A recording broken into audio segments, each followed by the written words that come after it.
Hey everybody, this is Pat Torpy from Mr. Big, and you're listening to Music Mania.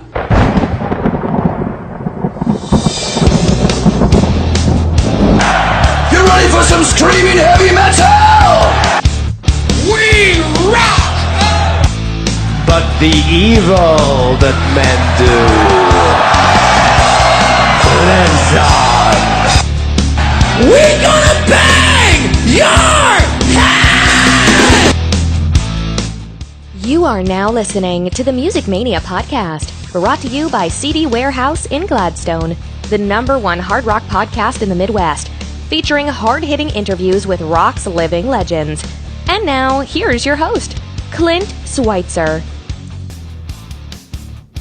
Welcome to another edition of the Music Mania podcast. I'm your host, Clint Switzer, with a huge guest this week. Phil Lewis from LA Guns is going to be joining us to talk about the band's latest album, The Missing Piece, his reunion with Tracii Guns, how it all came to be.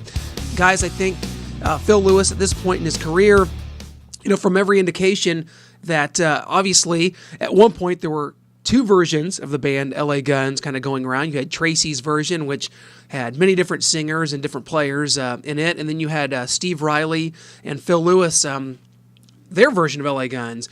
For a lot of that time, I think that Steve Riley and Phil Lewis, it seemed like they were working well together. They released some really good albums, Tales from the Strip, Hollywood Forever. They seemed to kind of be the band with the more momentum and maybe the more recognized version of LA Guns, considering Phil Lewis was the recognizable singer. But as we'll talk about in this interview, I think Phil just kind of became burned out with that version. He kind of alludes to the fact that Steve Riley wasn't really interested in recording new music. Tracii Guns, meanwhile, had kind of been playing a couple dates here and there with Phil Lewis, just kind of doing some one-offs, doing some acoustic stuff. And as Phil Lewis will talk about, that Tracii had this album that he was working on, and as they got further into it, Phil just decided, hey, this is what I want to do. This is putting these that force back together, Tracii and Phil. It is kind of a magical combination, dating back to the days of the Sunset Strip and the self-titled album, to Cocked and Loaded, to Hollywood Vampires. That was kind of the band's heyday. Of course, they came back in 2000 with Waking the Dead, which was a great album before things kind of, went off track and the two versions got formed. So this is going to be very interesting. Phil, I've always been a huge fan of his work, his vocals, dating back to the band Girl, where he was in England with Phil Collen, kind of in the late 70s, early 80s, a glam outfit before they branched off and went to separate ways to the bands they wound up in LA Guns and Def Leppard. So this is very interesting. I've always been a huge LA Guns fan. I saw the band in what I believe was their final show together with Phil and Steve Riley at the Whiskey on the Sunset Strip on New Year's Day 2016. It was a huge deal for me. I'd never been to Hollywood before. To finally get to see a show at the Whiskey was awesome. They played with Faster Pussycat. It seemed like all was well, but as Phil will explain, that show, he'd already given his notice. He was moving on. He was going to be going off and trying something else. Little did he know it would wind up being with Tracii Guns. Now, maybe it was orchestrated. Maybe this was something that had been in the works for quite a while. You be the judge of that, but I'll tell you what, before we head to that interview, I want to advise everyone to check out our sponsor at CD Warehouse in Gladstone, Missouri. Guys, vinyl, CDs, DVDs, buy, sell, trade, new and used. My buddy Randy Ringer will hook you up. Give them a call, 816-455-2130, or go visit them in Gladstone, Missouri, 2504 Northeast 57th Terrace. Guys, nothing better. I grew up. That's 95% of the music I still own to this day comes from CD Warehouse. Guys, go check them out. Keep that kind of thing alive. Keep the record stores alive. That's what CD Warehouse is. 22 years, a staple of Gladstone, Missouri. So without further ado, we want to go ahead and take you to my interview with Phil Lewis.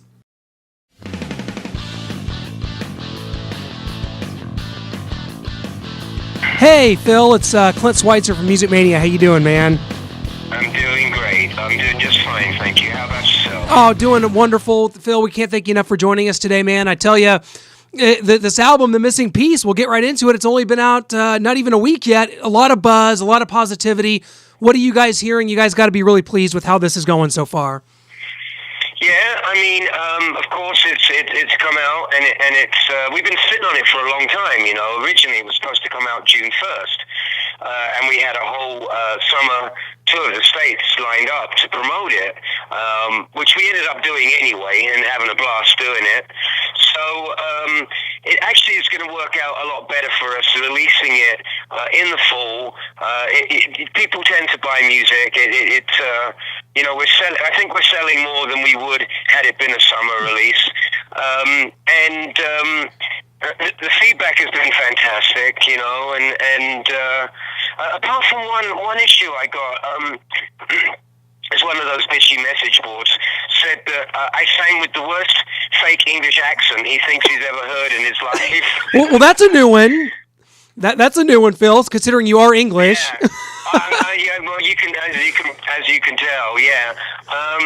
And I went back and I listened to it. It's Sticky Fingers, and I still sound English. I've been here, longer than I was ever there. It's just the way it is, and certain songs you can't tell, and others you can. But it cracked me up though, like the fake English accent. It was like, oh yeah, okay. That's a new one. I'm assuming that had to have been. That sounds like Metal Sludge to me. Has it written all over it? I haven't seen that. But one of those. I'm not even going to credit them. It's one of those bitchy sites. Yeah. Oh well, you know what? If that's the only complaint, I'd say that's a pretty good deal because you had the video for Speed out quite a while. Yeah. The video was got a lot of traction, and you guys as a band got a lot of traction playing dates leading up to this. So you guys kind of got your feet under you. Now the album is released, and you've got a ton more dates coming up through the next year. So you guys are going to be pretty busy. Yeah, well, we knew it. That's what we signed up for, and as people know, it's a reunion, and it's a real happy. It's a good reunion. It's a reunion that happened naturally. That wasn't forced. It was never about the money. It was just me and him burying the hatchet, and he already had the album in mind before the reunion, and so it was me getting on board with his band, with Johnny and Shane, bringing Michael Grant along with me as well, and picking up on his side. It reminded me of the first record a lot. When I first joined the band, the band had been going for a while, and Johnny and Shane and Tracii had been playing for a while. So they're very tight. It was real, tight musically and tight as socially tight as friends. So it was really good. Joining a band again with my old buddy, my old nemesis, and doing outstanding work in the studio, and fortunately there is a little bit of justice, and of course the reunion has helped, and we've gotten a lot of attention, and it's a good record. So it's kind of snowballing from there. All the traditional outlets have sold out, Best Buy and Amazon and all the record shops, because we put it out on a double gatefold vinyl LP. Me and Tracii, we're big 70s fans, and we love LPs, we love vinyl, and that was always the objective, how's it going to sound on the record player, and everything else sounds good. The CD sounds good. I don't know what the uploads are like. It doesn't sound that great on YouTube, to be honest, but you get what you pay for, right? Absolutely, and that's why it's important. And bands releasing, of course, music in all sorts of mediums these days. I actually have the CD from Best Buy. They acted like they didn't know what a CD was when I asked for it. They had to go to the back to get it. It's like an almost obsolete medium now. New cars don't have it. But the thing about the record is. If you do have the CD, I think you're going to get a lot more out of it if you can find the time to sit down and listen to it from top to bottom. I know there's always going to be favorite songs for people, but the way this album was designed, written, and compiled is for, it's a piece. It's a big musical piece, we worked really hard on the sequencing, on the running order of the songs, And we knew right away, like the missing piece, and gave it all away. It's a 10-minute epic, and we knew the record was going to close with that. And we wanted to open it with something, like sort of sleazy, down in something that could have been off of the first record, and sort of draw people in to. I mean, we've always had like sleaze rock down, but like to a new dimension musically. That people we were never that good. We, like as good as Hollywood Forever, Hollywood Vampires was, and Vicious Circle. This Tracii is musically, he's just surpassed everything he's ever done in his past, and he's put together some of the most amazing, beautiful pieces, classical almost. Being a big Randy Rhoads fan, you can hear the influence, and we've got strings. We've got gorgeous, lush strings on it that are real strings, and not keyboards. Not a synthesizer. They're real strings that were recorded for a birthday gift, actually, in France, and they came back and we heard them, and right away we were like, it sounds amazing. It's amazing. But wait, there's more. We'll give you 2 for 1. Absolutely. I feel like I'm selling it, but I don't have to. It's selling itself. It's I'm just picking up on the whole vibe of it. It's been great. It is, and there's something magical whenever you sing and when Tracii plays. There's no doubt about that. But I want to talk about kind of your personal satisfaction with this, because I saw LA Guns in its previous incarnation on January 1st of 16. So that was just a couple years ago, and you guys were on fire. I thought your voice sounded as good as it ever had, and then only to find out, it was a few months later that, you were kind of moving in this other direction. Kind of just talk about your personal, satisfaction in this new lineup, because I heard you on Eddie Trunk talk about how you were just kind of getting burnt out, Well, you saw my last show. Yeah. With that lineup. Yeah. And, I was torn because I knew it was going to be my last show. And I was torn whether I was going to say anything, and I figured it being New Year's and everybody being, in a good. I thought it might be a bit of a downer, but I knew I gave in my notice in October 14.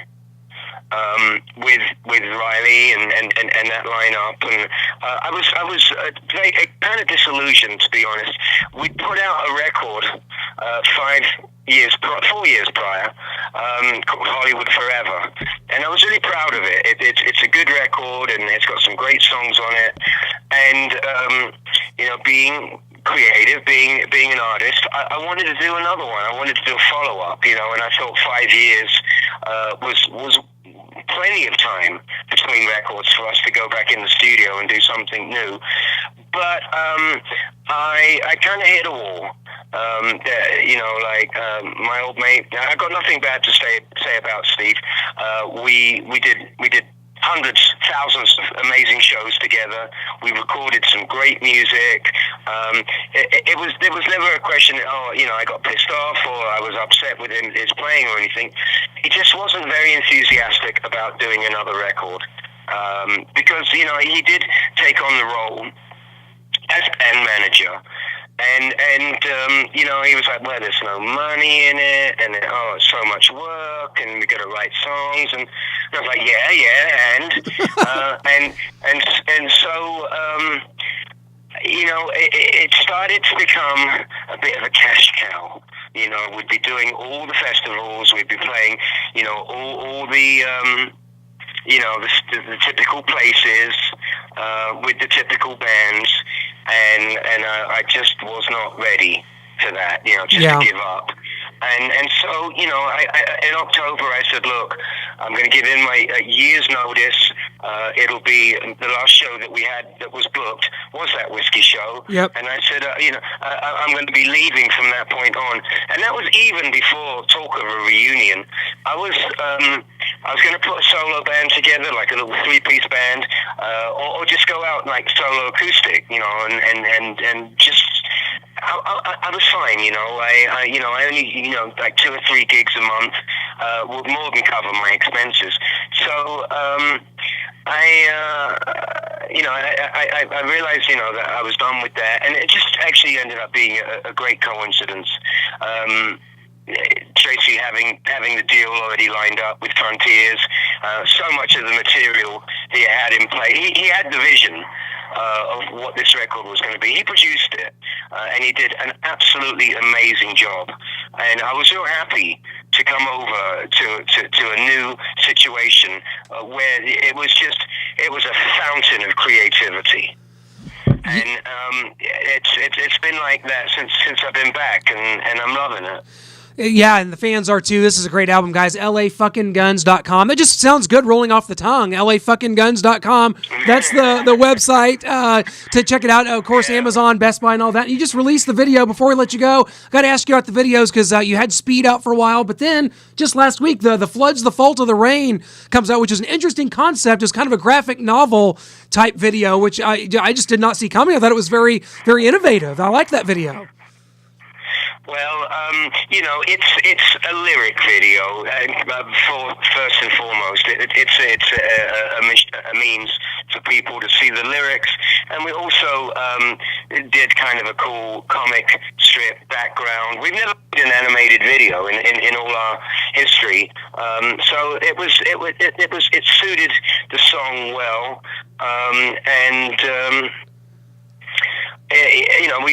We did the performance video in Speed, as you said. Something, a little bit of intrigue, We are actually playing that song live, and it's going down well. So it's good that it came out and people can hear the song, the way it's recorded. I mean, it's beautifully recorded. It really is, and it's one of those songs that has the strings on and the keyboards in it, and it's something. Kind of a challenge for me to do that song. If you listen to it, as a singer, the phrasing on it, and it's not, it's not that hard to sing. It's not like it's like that high or anything, but the phrasing of the verse. I'm really proud of the way that turned out. That was, and people are saying, well, it kind of sounds like the House of the Rising Sun, and they are spot on, 100% right. And there are lots of clues to our influences on this record. Obviously, the Deep Purple reference on the first line of the second verse on Speed. It's yep.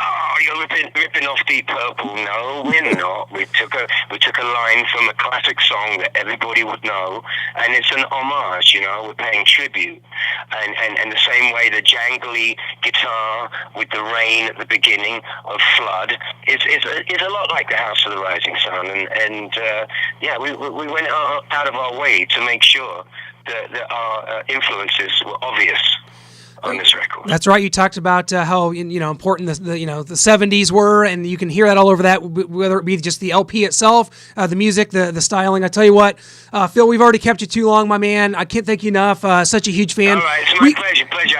We really appreciate the support. We're heading out on tour on Thursday. We're heading over to Kentucky and working our way up to play Rock and Skull Fest in the Illinois, Chicago area, and then we're flying over to the UK on Sunday, and we got like a bunch of shows over there in the UK, and going to play Italy, the country of origin of our label Frontiers, and we play over there a lot. Obviously now being on that label, and it's really cool. It's nice to be almost like a kind of a local, getting a local band vibe kind of thing going over there. And a couple of new places, like we're playing in Hungary and Austria, places we've never played before. So I'm looking forward to it, and then we'll be back stateside, and we're going to do all our Christmas shows. We're doing 2 nights in Las Vegas, And then we've got the New Year's, our traditional New Year's Eve at the Whiskey with our mates Faster Pussycat. That was great. I got to come back out for that. I gotta see this new lineup. Phil, can't think. I'll put you on the list, mate. Hey, absolutely, Phil. We'll be in touch, my man. Good luck out there, and we will definitely be in touch. We'll catch up soon, my man. Thank you very much. Nice talking to you. You bet. Take Thanks care. a lot. Bye-bye.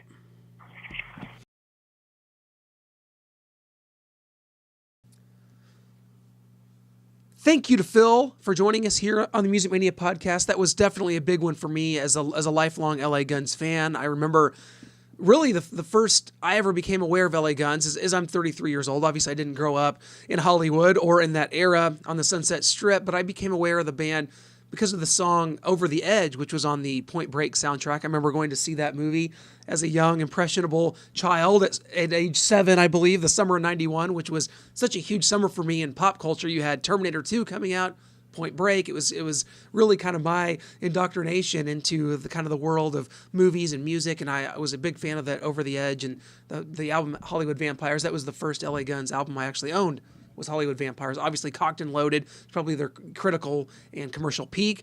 But I also love the self-titled album. And I love a lot of the things they've done in between. Waking the Dead was huge, a big comeback album in 2000. And in 2005, Tales from the Strip, even as the band had kind of went their separate ways at that point. Huge fan of that, Hollywood Forever. And obviously the album The Missing Piece, which I think is a great reunion between Phil and Tracii. You've seen the videos for songs like Speed, which I think was a really good video and built a lot of momentum a few months ago before the album was even released. And now it is out via Frontiers Records. You guys want to make sure you go to lafuckingguns.com. That's where you can get all the information about the album. Of course, it's available on Amazon, iTunes, Spotify, all those ways. And there is, of course, physical copies available. So hit up your local Best Buy for that. Make sure you ask for it. They will have it. It may be in the back, but they will have it. Guys, we want to thank you so much for downloading the show on iTunes or subscribing on YouTube or iTunes. Checking us out on our website, musicmaniapodcast.com. That's where all of our shows are archived, and I've got reviews up there from shows that I go to, interviews from years past. It's all there. Thank you so much for joining us. Next week on the podcast, we're going to be talking to Doug Aldrich from Revolution Saints, and of course, you know him from Dead Daisies, from Dio, Whitesnake, Hurricane. Doug Aldrich, man, I tell you what, he has done it all. So we'll be talking to him next week, so be sure to join us for that. Thank you guys so much for listening, and we will catch you next time.